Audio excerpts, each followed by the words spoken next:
Well, hello there. I just dropped $100 on a brand new microphone because one person complained that my audio was partially overblown in my 2022 bullet journal setup. Now, I don't know if this just makes me a good sport and capable of handling constructive criticism, or if this further perpetuates my need for perfectionism. Who knows? Either way, I'm good because now I have a pretty new mic and I'm feeling pretty fancy, to be honest. And January is my birthday month, so I have a birthright to feel fancy right now. Now we can get into the January plan with me. I just wanted to show all of you my pretty new mic. Isn't it gorgeous?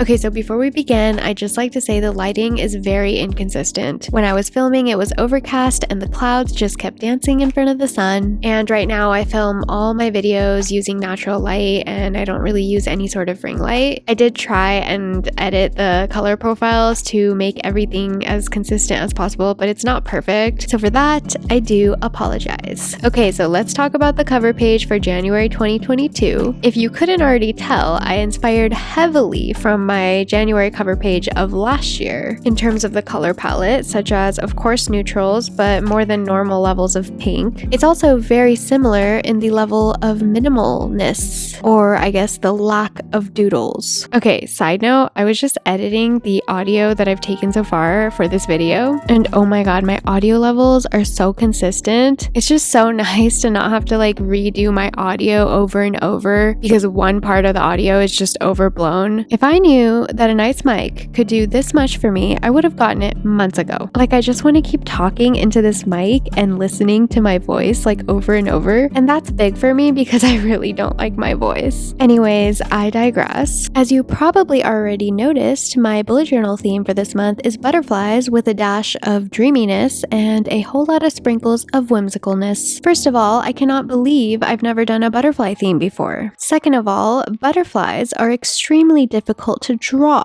which is probably why I've never attempted to make butterflies one of my bullet journal themes to begin with. And you know what? They should be difficult to draw. You know why? Because imagine the amount of work it takes to become a butterfly. Probably way more than the amount I've had to do to learn how to draw one. I actually posted about my frustrations on why butterflies are so difficult to draw on my Instagram story, and someone actually responded to it and said probably because we think they're supposed to be symmetrical when nothing really ever is, which I thought was brilliant because this person pretty much summed up how human beings see life. Anyways, the quote on my quote page is from Winnie the Pooh, and it says, "To become a butterfly, you must want to fly so much that you are willing to give up being a caterpillar." Who knew Winnie the Pooh had so much freaking wisdom? Because honestly, I think the reason why so many of us are resistant to looking at the parts of ourselves that are no longer serving us is because they are somehow attached to our identity. For example, I had this identity of being like this party girl, and I had to let go of it in order to become sober.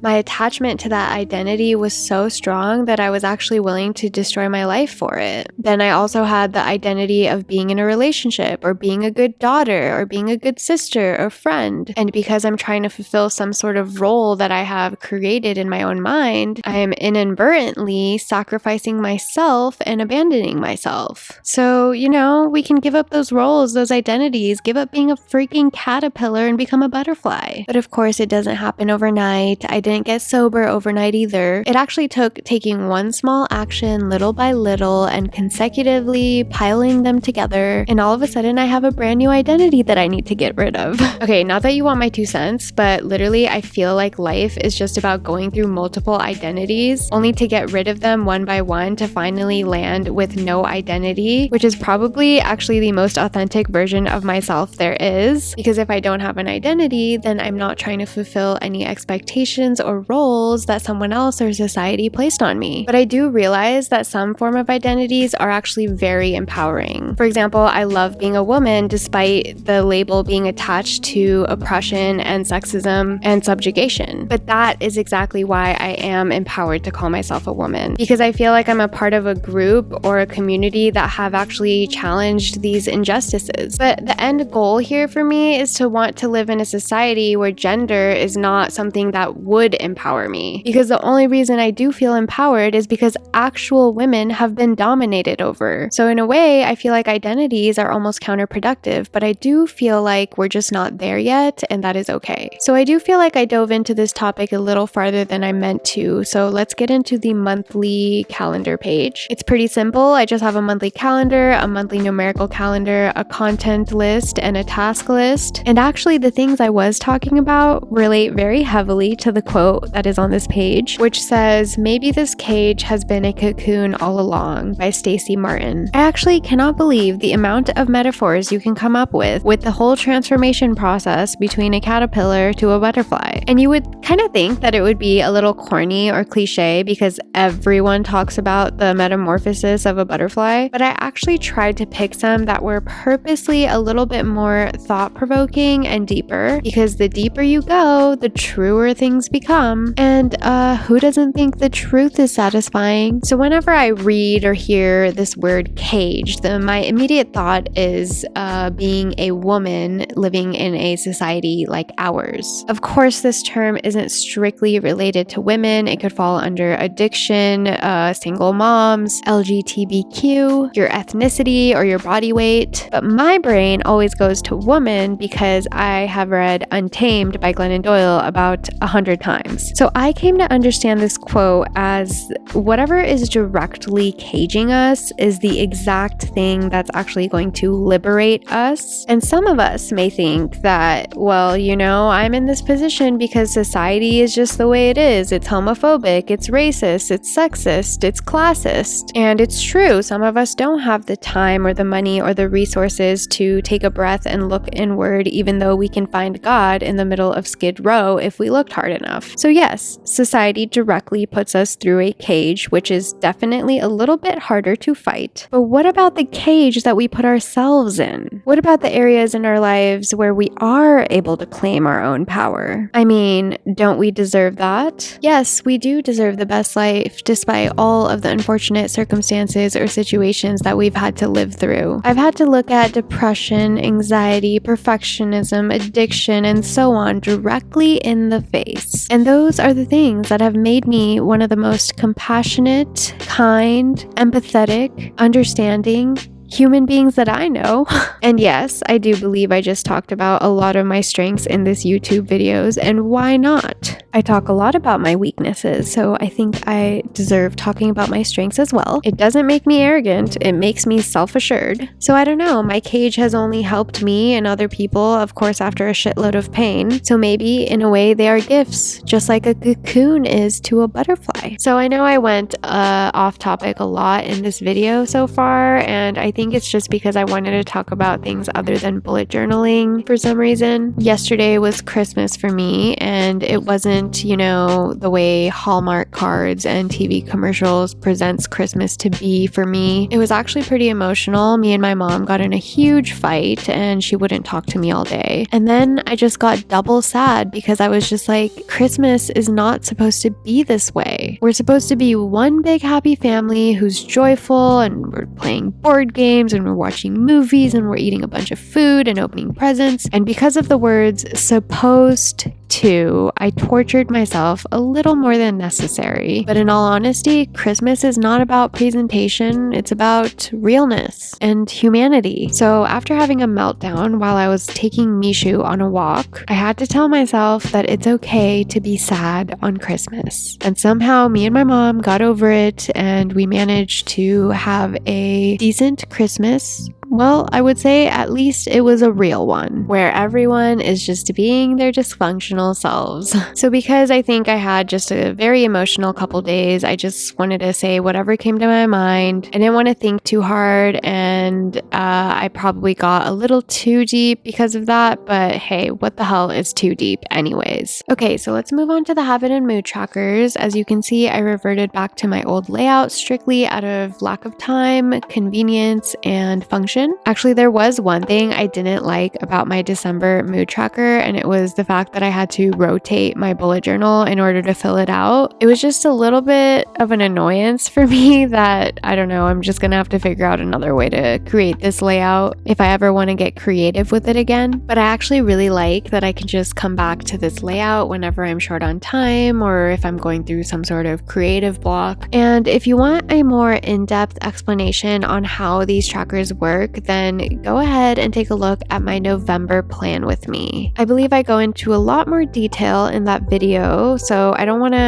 repeat myself in every video just because I feel like it would be boring for those of you who come back every month. So even though this bullet journal theme looks pretty simple, the butterflies were in fact very difficult to draw, which I've already mentioned. But the other simple thing was that I think I only alternated between like 4 colors, maybe 5 throughout the whole entire theme. I don't have the brush pens or markers on me, so I can't tell you the exact numbers, but the dark green in the leaves is from Tombow. The flowers are the purpley pink color from Right Tech, and then the butterflies are from the Crayola Multicultural pack, and I used the light medium almond. And you'll probably notice that there's actually a gradient in each butterfly. It gets more saturated as you get to the center of the butterfly's body. All I did was layer that same color over and over, and then I just used a touch of the medium almond right at the base to give it a little bit more contrast and dimension. I also used all sepia toned Sakura fine liners for everything, and I used the 005 for the outlining, and I used the sepia tone graphic fine liner to fill the outer edges in of the butterfly. I have to say, shading and coloring in the butterflies was probably one of my favorite parts of creating this bullet journal theme. So the page we're working on right now is kind of my brain dump page. I actually created one for my December bullet journal theme, and it came very much in handy, so I decided I would actually create one for my January theme as well. I basically write down quotes, things I need to remember, ideas I have for creativity, ideas for my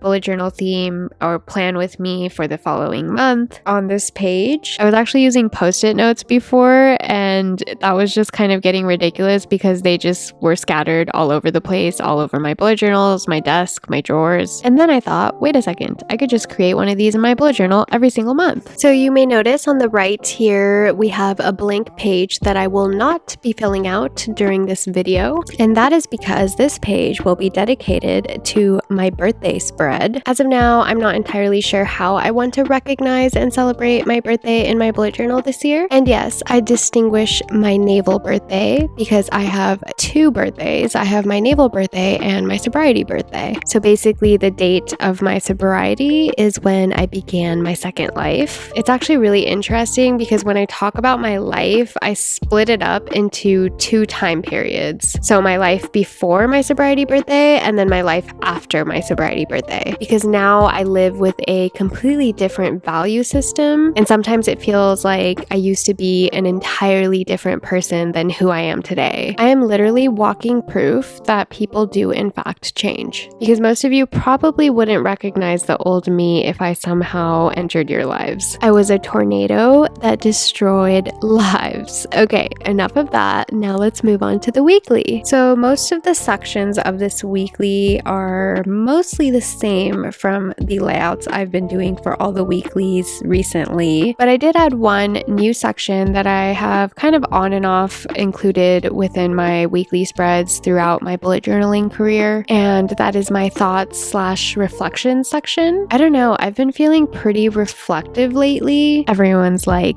aren't you always reflective? Yes, pretty much, but I can get more reflective. Jokes aside, I just don't journal as much as I used to anymore, and that's because of a time restraint. So I kind of just want to lace as many journaling sections as I can throughout my bullet journal. Maybe it's just because it's the end of the year and I'm just, looking at how this year has been for me and what I've gone through. And I actually look through my old bullet journals a lot, so I want to just look at where I am emotionally, see how far I've come. So I just thought it would be a fun little exercise to do on a weekly basis. Now, the quote on this page says, "A caterpillar sprouts her wings in isolation. Maybe that's also when we sprout ours too."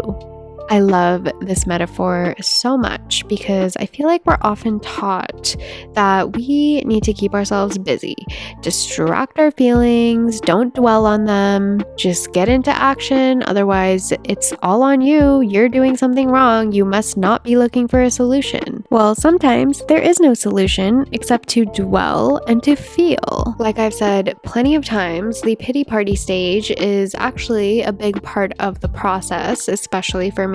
And if we think about it, some of the biggest decisions we've made in our lives, like for me, I think one of the biggest ones was getting sober, right? Or even the decision to move out or move to a different city and begin my life. All of them were made in isolation when no one was watching. And the only voice that is being heard is my own. So, isolation gets a bad rep, but I'm in full support of that mode of being. Okay, so in my 2022 bullet journal setup, I mentioned that I am absolutely obsessed with the tab system for my bullet journal. I'm probably going to make one every month for this year, or at least the next 6 months until I have to move into a new bullet journal. So the next part of my voiceover might not make any sense, but I'm going to do my best to explain it. So I'm going to have 2 different tab systems. One tab system is going to be inclusive of all of the 6 months that are in the first year of 2022. And then the second tab system is going to be the tabs within each month, and those are going to be grouped and divided amongst themselves. This will make it so that the tabs on each of the cover pages a lot longer than any page that is not a cover page. This will actually help me figure out where each month begins within my bullet journal. I'm also going to do my best to color code the tabs. So the tabs on all of the cover pages are going to have a darker toned washi. And then of course the rest of the tabs are just going to have a lighter toned washi, and this was just another way to help me figure out where each cover page begins. The style of the tab on the cover page is also different from the rest of the tabs. The cover page tab is rounded, while the rest of the tabs are pretty much straight and diagonal. I also color coded all the tabs within the January setup pages, so any page that is not a weekly has different colored washies, and then every tab on a weekly has the same patterned washi. And this will just help me decipher between my weekly pages and my beginning pages. I know all of this was a little confusing to explain, so hopefully you'll get a better understanding of everything I mean when I go through the flip through with you. And of course, I'm going to post all of my bullet journal pages on Instagram. They're already up on Patreon. Otherwise, I'm very excited about this new system I'm exploring. I must say I am very happy with my January bullet journal theme. It was very nice to go back to a more minimal style. For some reason, as 2021 progressed, I diverted more the opposite direction of a minimal bullet journal. It was almost as if I was like pressurizing myself to one up the theme from the last month. So when I began the theme for this bullet journal, it almost felt like I can come to it with a fresh mind and not be confined to what I've been doing. Fun fact, I'm actually deathly afraid of butterflies in real life. Actually, all insects fall under this fear umbrella. I mean, have you seen a butterfly up close? Yes, they are pretty on the outside, but my God, they are creepy little insects the closer you get with all their legs and whatnot. I know, this is probably an unpopular opinion, but do not blame my fear for insects. And to be honest, we're probably all pretty gross up close, so we're not that different from butterflies. Maybe that's actually part of the whole appeal now that I think about it. We're gross up close, but that is what makes us beautiful. Okay, I am gonna stop with the metaphors. Let's move on. Now, before I let you go, unless you already left without my permission, if you want to read a book with me and my Patreon community, then in January we are going to be reading Atlas of the Heart by Brene Brown. I am a Brene fanatic, so she just came out with a new book. I just had to read it, and I got full voting power because January is my birthday month. And of course, I picked Brene's book because who wouldn't? So I just wanted to put that out there if you are curious or interested. Other than that, you have my permission to leave now. I hope you had a Merry Christmas and I'll see you in 2022. Have a Happy New Year, and if no one told you they loved you today, I love you so very much.